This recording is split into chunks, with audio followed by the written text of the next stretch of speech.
Bom, já chamando para o meu processo especificamente, que foi um recorte na zona portuária, eu vou entender que a base desse recorte na cidade, que é a zona portuária, que se dá a partir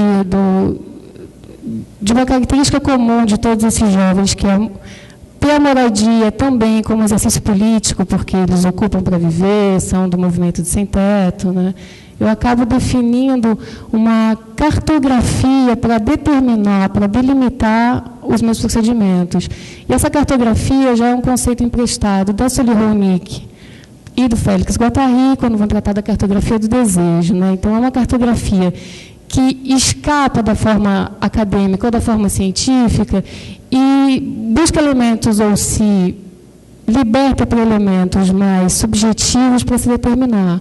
Então, é uma cartografia voltada para pulsões, para desejos, e se dá como uma forma alternativa de representação cartográfica, né? Então, a gente cria um novo mapa da cidade, um novo recorte da cidade, e é esse recorte, essa experiência de cidade que interfere ou que participa da formação de subjetividade e identidade desses jovens que vai determinar as formas de representação que nós vamos tratar nos procedimentos que vamos fazer juntos.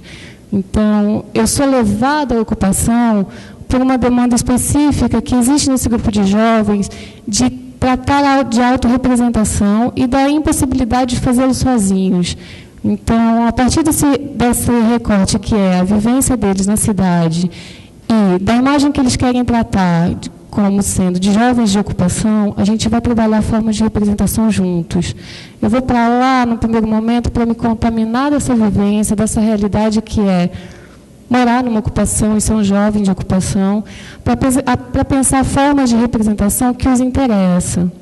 Quando eles me convidaram, pode passar, eles tinham uma vontade de fazer um blog e não sabiam como lidar tecnicamente com a ferramenta blog.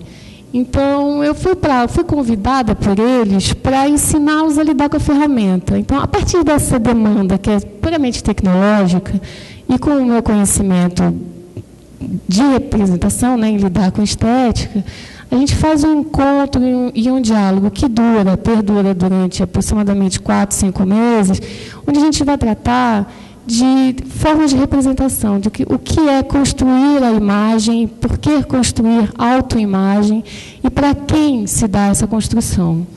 Então, a partir da ferramenta metodológica blog, eu passei a desenvolver oficinas, exercícios com eles, para que eles mesmos gerassem dispositivos comunicacionais sobre ser um jovem morador da ocupação. Então, eles passaram a se autofotografar, gerar retratos, retratar os moradores, pensar em imagens de dentro da ocupação inserida na paisagem da cidade, e pensar essas imagens para que elas sejam comunicadas para um público outro. E esse público outro, a gente que vinha num discurso já de demanda inicial deles, quer dizer, eles tinham muita preocupação com a imagem que este outro, de fora da ocupação, tinha deles enquanto jovens sem teto, ou ex-sem teto. Né? E essa imagem e essa discussão de imagem para este outro, né, externo, que eu vou trabalhar com eles ao longo dos 4 meses. Para a forma da pesquisa, foi muito importante a problematização da formação dessa imagem fora do meu procedimento enquanto artista. Quer dizer, eu não gerei imagens. Durante toda essa participação, desse processo conjunto, eu, enquanto artista, dominadora da técnica, da formação de imagem, retratista, desenhista, pintora, abri mão dessas formas de representação e deixei isso a cargo deles. Então, eles geraram as imagens que depois eles decidiram divulgar.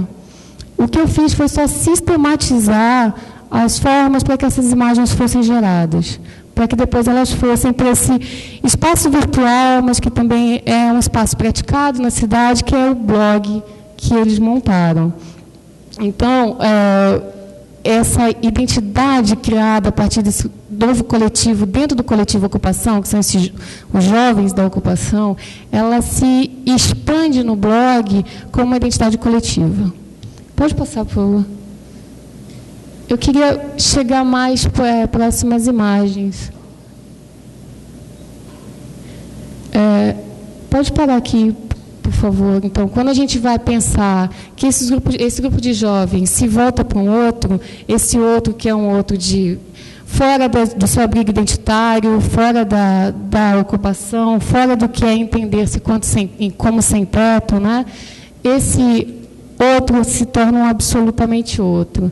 E ele cria uma demanda ética, que é uma demanda que eu acabo pautando também para quando eu me vejo enquanto outra dentro dessa ocupação, enquanto outra dentro desse grupo de jovens, que é uma demanda de respeitabilidade que parta do outro, porque a gente faz um exercício com um não artista, um exercício com uma identidade formada na cidade muito diferente da nossa, e a gente se dá conta de que esse exercício de alteridade ele reafirma as diferenças. E muitas vezes, como educador, a gente trava aí, né? Quando você reafirma a diferença, quando você percebe que o seu grupo é absolutamente dísparo, absolutamente distante da sua realidade, muitas vezes o diálogo trava, o diálogo para.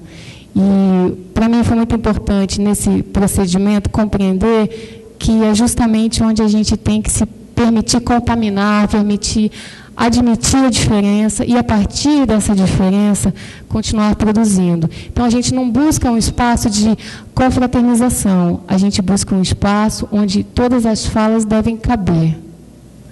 Pode passar, por favor. Vamos adiantar um pouquinho para as imagens.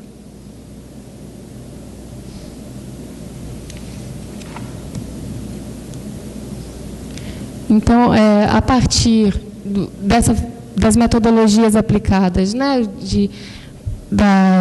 dos títulos de álbuns que a gente criou para os blogs, os meninos foram gerando essas imagens e se inserindo nessas imagens. Então, é uma paisagem de cidade vista a partir da ocupação, onde eles se inserem. Todas elas são feitas dentro do prédio.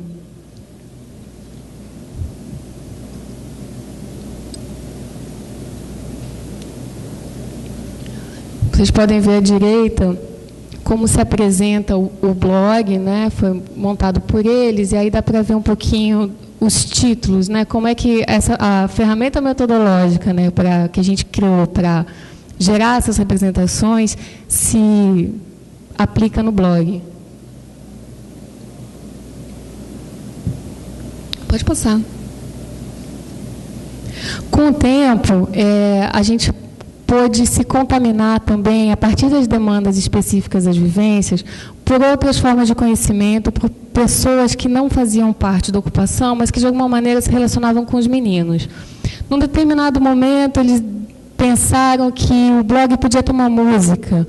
E aí a gente pensou em criar uma letra própria, mas aí alguém tinha um amigo que era músico e resolveu chamar esse amigo, que já frequentava a ocupação, e trocar com esse amigo a experiência de definir o jovem através da letra da música.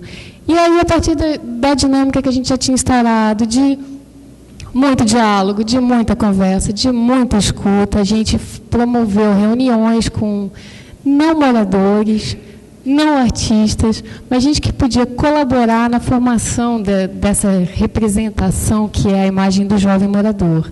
Então, a gente tem também algumas imagens do processo de formação da música, do que foi para o blog depois, e é muito interessante como o menino que não é morador acha que está muito distante, que não consegue, com a letra dele, com a criação dele, alcançar a realidade dos garotos, e depois os garotos respondem, dizendo, não, mas é isso mesmo, né?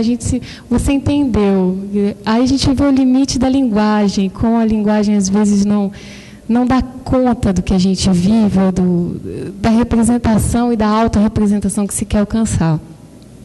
A partir dos retratos também, eu pude levar essa vivência com os garotos para para um grupo de jovens, também moradores de periferia da cidade, que eram meus alunos numa ONG, e que tinham uma formação voltada para a construção técnica de vídeos.